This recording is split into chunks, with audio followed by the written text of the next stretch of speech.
The Adventure of the Egyptian Tomb by Agatha Christie, delivered to you in audiobook format by Audible Adventures. I have always considered that one of the most thrilling and dramatic of the many adventures I have shared with Poirot was that of our investigation into the strange series of deaths which followed upon the discovery and opening of the tomb of King Men-Her-Ra. Hard upon the discovery of the tomb of Tutankhamun by Lord Carnarvon, Sir John Willard and Mr. Bleibner of New York, pursuing their excavations not far from Cairo, in the vicinity of the pyramids of Giza, came unexpectedly on a series of funeral chambers. The greatest interest was aroused by their discovery. The tomb appeared to be that of King Men-Her-Ra, one of those shadowy kings of the 8th dynasty, when the Old Kingdom was falling to decay. Little was known about this period, and the discoveries were fully reported in the newspapers. An event soon occurred which took a profound hold on the public mind. Sir John Willard died quite suddenly of heart failure. The more sensational newspapers immediately took the opportunity of reviving all the old superstitious stories connected with the ill luck of certain Egyptian treasures. The unlucky mummy at the British Museum, that hoary old chestnut, was dragged out with fresh zest, was quietly denied by the museum, but nevertheless enjoyed all its usual vogue. A fortnight later Mr. Bleibner died of acute blood poisoning, and a few days afterwards a nephew of his shot himself in New York. The curse of Men-Her-Ra was the talk of the day, and the magic power of dead and gone Egypt was exalted to a fetish point. It was then that Poirot received a brief note from Lady Willard, widow of the dead archaeologist, asking him to go and see her at her house in Kensington Square. I accompanied him. Lady Willard was a tall, thin woman, dressed in deep mourning. Her haggard face bore eloquent testimony to her recent grief. "It is kind of you to have come so promptly, Monsieur Poirot." "I am at your service, Lady Willard." "You wish to consult me?" "You are, I am aware, a detective, but it is not only as a detective that I wish to consult you. You are a man of original views, I know, you have imagination, experience of the world. Tell me, Monsieur Poirot, what are your views on the supernatural?" Poirot hesitated for a moment before he replied. He seemed to be considering. Finally he said, "Let us not misunderstand each other, Lady Willard. It is not a general question that you are asking me there. It has a personal application, has it not? You are referring obliquely to the death of your late husband?" "That is so," she admitted. "You want me to investigate the circumstances of his death? I want you to ascertain for me exactly how much is newspaper chatter, and how much may be said to be founded on fact. 3 deaths, Monsieur Poirot, each one explicable taken by itself, but taken together surely an almost unbelievable coincidence, and all within a month of the opening of the tomb. It may be mere superstition. It may be some potent curse from the past that operates in ways undreamed of by modern science. The fact remains, 3 deaths. And I am afraid, Monsieur Poirot, horribly afraid. It may not yet be the end." "For whom do you fear?" "For my son. When the news of my husband's death came I was ill. My son, who has just come down from Oxford, went out there. He brought the body home, but now he has gone out again, in spite of my prayers and entreaties. He is so fascinated by the work that he intends to take his father's place and carry on the system of excavations. You may think me a foolish, credulous woman, but, Monsieur Poirot, I am afraid. Supposing that the spirit of the dead king is not yet appeased? Perhaps to you I seem to be talking nonsense." "No, indeed, Lady Willard," said Poirot quickly. "I, too, believe in the force of superstition, one of the greatest forces the world has ever known." I looked at him in surprise. I should never have credited Poirot with being superstitious. But the little man was obviously in earnest. "What you really demand is that I shall protect your son. I will do my utmost to keep him from harm." "Yes, in the ordinary way, but against an occult influence? In volumes of the Middle Ages, Lady Willard, you will find many ways of counteracting black magic. Perhaps they knew more than we moderns with all our boasted science. Now let us come to facts, that I may have guidance. Your husband had always been a devoted Egyptologist, hadn't he?" "Yes, from his youth upwards. He was one of the greatest living authorities upon the subject." "But Mr. Bleibner, I understand, was more or less of an amateur?" "Oh, quite. He was a very wealthy man who dabbled freely in any subject that happened to take his fancy. My husband managed to interest him in Egyptology, and it was his money that was so useful in financing the expedition." "And the nephew?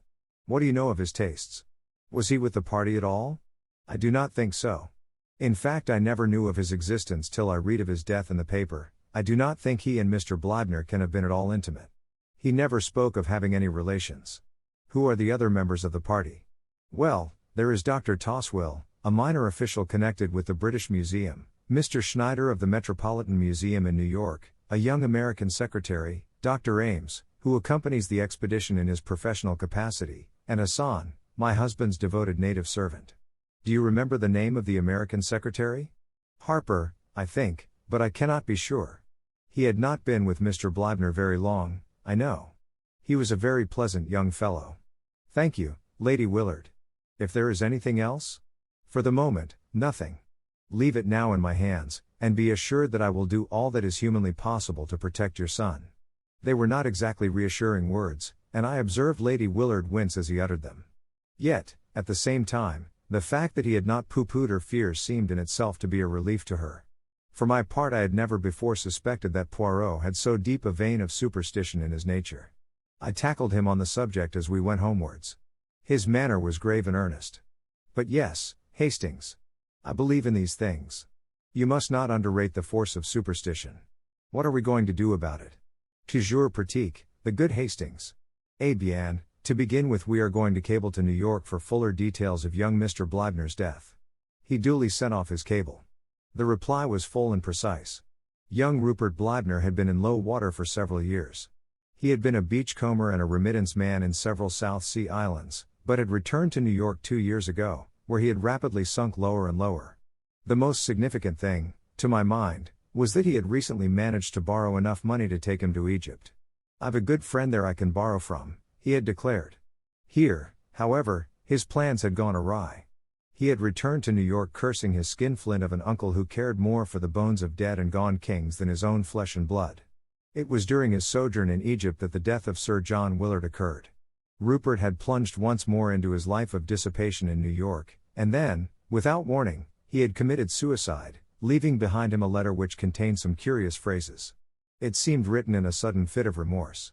He referred to himself as a leper and an outcast, and the letter ended by declaring that such as he were better dead. A shadowy theory leapt into my brain. I had never really believed in the vengeance of a long-dead Egyptian king. I saw here a more modern crime. Supposing this young man had decided to do away with his uncle, preferably by poison. By mistake, Sir John Willard receives the fatal dose. The young man returns to New York, haunted by his crime. The news of his uncle's death reaches him. He realizes how unnecessary his crime has been, and stricken with remorse takes his own life. I outlined my solution to Poirot. He was interested. "It is ingenious what you have thought of there, decidedly it is ingenious. It may even be true. But you leave out of count the fatal influence of the tomb." I shrugged my shoulders. "You still think that has something to do with it?" "So much so, mon ami, that we start for Egypt tomorrow." "What?" I cried, astonished. "I have said it." An expression of conscious heroism spread over Poirot's face. Then he groaned. "But, oh," he lamented, "the sea. The hateful sea." It was a week later. Beneath our feet was the golden sand of the desert. The hot sun poured down overhead. Poirot, the picture of misery, wilted by my side. The little man was not a good traveler. Our 4 days' voyage from Marseille had been one long agony to him. He had landed at Alexandria the wraith of his former self, even his usual neatness had deserted him. We had arrived in Cairo and had driven out at once to the Mina House Hotel, right in the shadow of the pyramids. The charm of Egypt had laid hold of me. Not so Poirot. Dressed precisely the same as in London, he carried a small clothes-brush in his pocket and waged an unceasing war on the dust which accumulated on his dark apparel. "And my boots," he wailed. "Regard them, Hastings. My boots, of the neat patent leather, usually so smart and shining.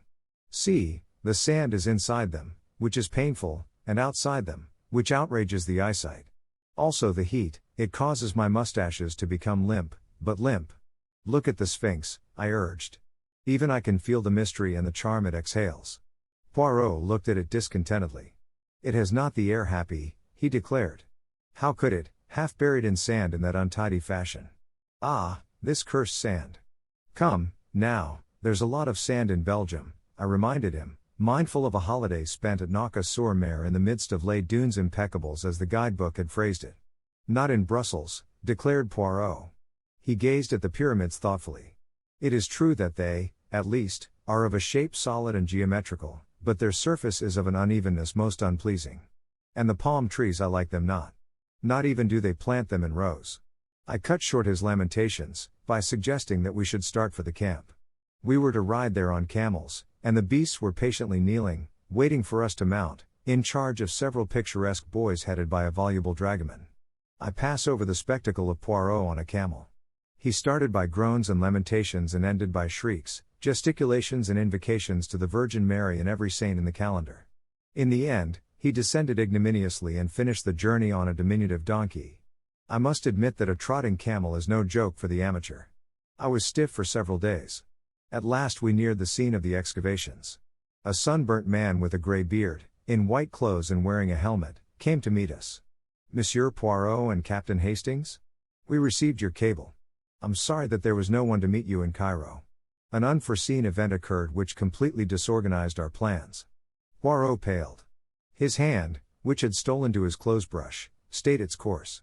Not another death? He breathed. Yes. Sir Guy Willard? I cried. No, Captain Hastings. My American colleague, Mr. Schneider. And the cause? Demanded Poirot. Tetanus. I blanched. All around me I seemed to feel an atmosphere of evil, subtle and menacing. A horrible thought flashed across me. Supposing I were the next? Mon Dieu, said Poirot, in a very low voice, I do not understand this. It is horrible. Tell me, monsieur, there is no doubt that it was tetanus? I believe not. But Dr. Ames will tell you more than I can do. Ah, of course, you are not the doctor. My name is Toswell. This, then, was the British expert described by Lady Willard as being a minor official at the British Museum. There was something at once grave and steadfast about him that took my fancy. If you will come with me, continued Dr. Toswell, I will take you to Sir Guy Willard. He was most anxious to be informed as soon as you should arrive. We were taken across the camp to a large tent. Dr. Toswell lifted up the flap and we entered. 3 men were sitting inside. Monsieur Poirot and Captain Hastings have arrived, Sir Guy, said Toswell. The youngest of the 3 men jumped up and came forward to greet us. There was a certain impulsiveness in his manner which reminded me of his mother. He was not nearly so sunburnt as the others, and that fact, coupled with a certain haggardness round the eyes, made him look older than his 22 years. He was clearly endeavoring to bear up under a severe mental strain. He introduced his 2 companions, Dr. Ames, a capable-looking man of 30-odd, with a touch of graying hair at the temples, and Mr. Harper, the secretary, a pleasant lean young man wearing the national insignia of horn-rimmed spectacles. After a few minutes' desultory conversation the latter went out, and Dr. Toswell followed him. We were left alone with Sir Guy and Dr. Ames. Please ask any questions you want to ask, Monsieur Poirot, said Willard. We are utterly dumbfounded at this strange series of disasters, but it can't be, anything but coincidence. There was a nervousness about his manner which rather belied the words. I saw that Poirot was studying him keenly. Your heart is really in this work, Sir Guy? Rather. No matter what happens, or what comes of it, the work is going on. Make up your mind to that. Poirot wheeled round on the other. What have you to say to that, Monsieur le Docteur? Well, drawled the doctor, I'm not for quitting myself. Poirot made one of those expressive grimaces of his. Then, evidemment, we must find out just how we stand. When did Mr. Schneider's death take place? 3 days ago. You are sure it was tetanus? Dead sure. It couldn't have been a case of strychnine poisoning, for instance? No, Monsieur Poirot. I see what you're getting at. But it was a clear case of tetanus. Did you not inject antiserum? Certainly we did, said the doctor dryly. Every conceivable thing that could be done was tried. Had you the antiserum with you? No. We procured it from Cairo. Have there been any other cases of tetanus in the camp? No, not one. Are you certain that the death of Mr. Bleibner was not due to tetanus? Absolutely plumb certain. He had a scratch upon his thumb which became poisoned, and septicemia set in. It sounds pretty much the same to a layman, I dare say, but the 2 things are entirely different. Then we have 4 deaths, all totally dissimilar, 1 heart failure, 1 blood poisoning, 1 suicide and 1 tetanus. Exactly, Monsieur Poirot. Are you certain that there is nothing which might link the 4 together? I don't quite understand you? I will put it plainly. Was any act committed by those 4 men which might seem to denote disrespect to the spirit of Men-Hur-Ra? The doctor gazed at Poirot in astonishment. You're talking through your hat, Monsieur Poirot. Surely you've not been guyed into believing all that fool talk? Absolute nonsense, muttered Willard angrily. Poirot remained placidly immovable, blinking a little out of his green cat's eyes. So you do not believe it, Monsieur le Docteur? No, sir, I do not, declared the doctor emphatically. I am a scientific man, and I believe only what science teaches. Was there no science then in ancient Egypt? Asked Poirot softly. He did not wait for a reply, and indeed Dr. Ames seemed rather at a loss for the moment. No, do not answer me, but tell me this. What did the native workmen think? I guess, said Dr. Ames, that, where white folk lose their heads, natives aren't going to be far behind. I'll admit that they're getting what you might call scared, but they've no cause to be. I wonder, said Poirot noncommittally. Sir Guy leant forward. Surely, he cried incredulously, you cannot believe in, but the thing's absurd. You can know nothing of ancient Egypt if you think that. For answer Poirot produced a little book from his pocket, an ancient tattered volume. As he held it out I saw its title, The Magic of the Egyptians and Chaldeans. Then, wheeling round, he strode out of the tent. The doctor stared at me. What is his little idea? The phrase, so familiar on Poirot's lips, made me smile as it came from another. I don't know exactly, I confessed. He's got some plan of exorcising the evil spirits, I believe. I went in search of Poirot, and found him talking to the lean-faced young man who had been the late Mr. Bleibner's secretary. No, Mr. Harper was saying, I've only been 6 months with the expedition. Yes, I knew Mr. Bleibner's affairs pretty well. Can you recount to me anything concerning his nephew? He turned up here one day, not a bad-looking fellow. I'd never met him before, but some of the others had, Ames, I think, and Schneider. The old man wasn't at all pleased to see him. They were at it in no time, hammer and tongs. Not a cent, the old man shouted. Not 1 cent now or when I'm dead. I intend to leave my money to the furtherance of my life's work. I've been talking it over with Mr. Schneider today. And a bit more of the same. Young Bleibner lit out for Cairo right away. Was he in perfectly good health at the time? The old man? No, the young one. I believe he did mention there was something wrong with him. But it couldn't have been anything serious, or I should have remembered. One thing more, has Mr. Bleibner left a will? So far as we know, he has not. Are you remaining with the expedition, Mr. Harper?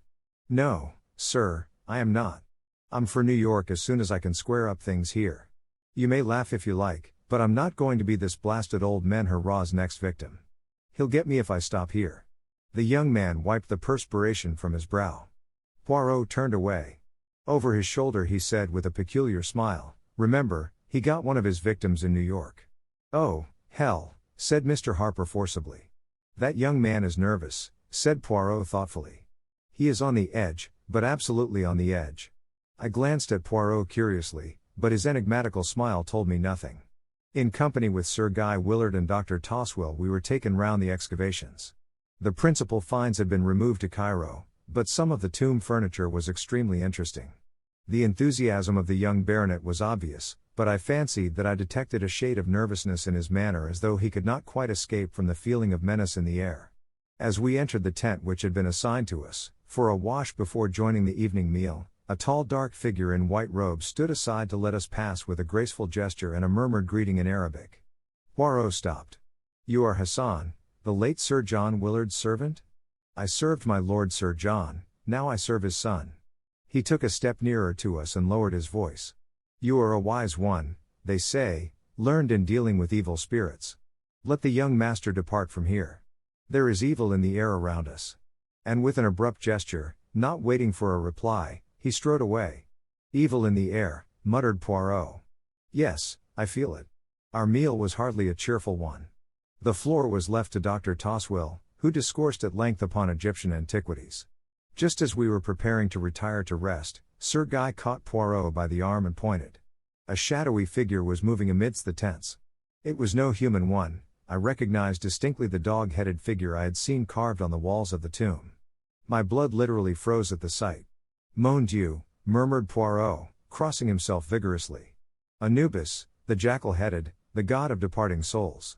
Someone is hoaxing us, cried Dr. Toswell, rising indignantly to his feet. It went into your tent, Harper, muttered Sir Guy, his face dreadfully pale. No, said Poirot, shaking his head, into that of the Dr. Ames. The doctor stared at him incredulously, then, repeating Dr. Toswell's words, he cried, "Someone is hoaxing us. Come, we'll soon catch the fellow." He dashed energetically in pursuit of the shadowy apparition. I followed him, but, search as we would, we could find no trace of any living soul having passed that way.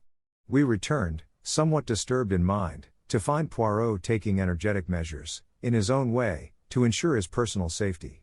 He was busily surrounding our tent with various diagrams and inscriptions which he was drawing in the sand. I recognized the 5-pointed star or pentagon many times repeated. As was his wont, Poirot was at the same time delivering an impromptu lecture on witchcraft and magic in general, white magic as opposed to black, with various references to the Ka and the Book of the Dead thrown in. It appeared to excite the liveliest contempt in Dr. Toswell, who drew me aside, literally snorting with rage. "Balderdash, sir," he exclaimed angrily. "Pure balderdash. The man's an impostor. He doesn't know the difference between the superstitions of the Middle Ages and the beliefs of ancient Egypt. Never have I heard such a hodgepodge of ignorance and credulity." I calmed the excited expert, and joined Poirot in the tent. My little friend was beaming cheerfully. "We can now sleep in peace," he declared happily. "And I can do with some sleep. My head, it aches abominably. Ah, for a good tisane." As though in answer to prayer, the flap of the tent was lifted and Hassan appeared, bearing a steaming cup which he offered to Poirot. It proved to be chamomile tea, a beverage of which he is inordinately fond. Having thanked Hassan and refused his offer of another cup for myself, we were left alone once more. I stood at the door of the tent some time after undressing, looking out over the desert. "A wonderful place," I said aloud, "and a wonderful work. I can feel the fascination. This desert life, this probing into the heart of a vanished civilization. Surely, Poirot, you, too, must feel the charm?" I got no answer, and I turned, a little annoyed. My annoyance was quickly changed to concern. Poirot was lying back across the rude couch, his face horribly convulsed. Beside him was the empty cup. I rushed to his side, then dashed out and across the camp to Dr. Ames's tent. "Dr. Ames," I cried. "Come at once." "What's the matter?" said the doctor, appearing in pajamas. "My friend. He's ill. Dying. The chamomile tea. Don't let Hassan leave the camp." Like a flash the doctor ran to our tent. Poirot was lying as I left him. "Extraordinary," cried Ames. "Looks like a seizure, or, what did you say about something he drank?" He picked up the empty cup. "Only I did not drink it," said a placid voice. We turned in amazement. Poirot was sitting up on the bed. He was smiling. "No," he said gently. "I did not drink it. While my good friend Hastings was apostrophizing the night, I took the opportunity of pouring it, not down my throat, but into a little bottle. That little bottle will go to the analytical chemist. No," as the doctor made a sudden movement, "as a sensible man, you will understand that violence will be of no avail. During Hastings' brief absence to fetch you, I have had time to put the bottle in safekeeping. Ah, quick, Hastings, hold him." I misunderstood Poirot's anxiety. Eager to save my friend, I flung myself in front of him. But the doctor's swift movement had another meaning. His hand went to his mouth, a smell of bitter almonds filled the air, and he swayed forward and fell. "Another victim," said Poirot gravely, "but the last. Perhaps it is the best way. He has 3 deaths on his head." "Dr. Ames?" I cried, stupefied. "But I thought you believed in some occult influence?" "You misunderstood me, Hastings. What I meant was that I believe in the terrific force of superstition. Once get it firmly established that a series of deaths are supernatural, and you might almost stab a man in broad daylight, and it would still be put down to the curse, so strongly is the instinct of the supernatural implanted in the human race. I suspected from the first that a man was taking advantage of that instinct.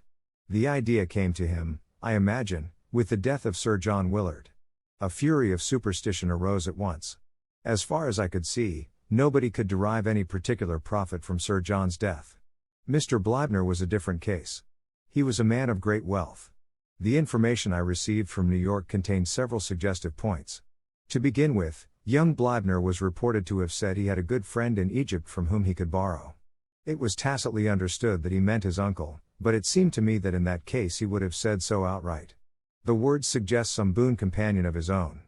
Another thing, he scraped up enough money to take him to Egypt, His uncle refused outright to advance him a penny, yet he was able to pay the return passage to New York. Someone must have lent him the money. All that was very thin, I objected. But there was more. Hastings, there occur often enough words spoken metaphorically which are taken literally. The opposite can happen too.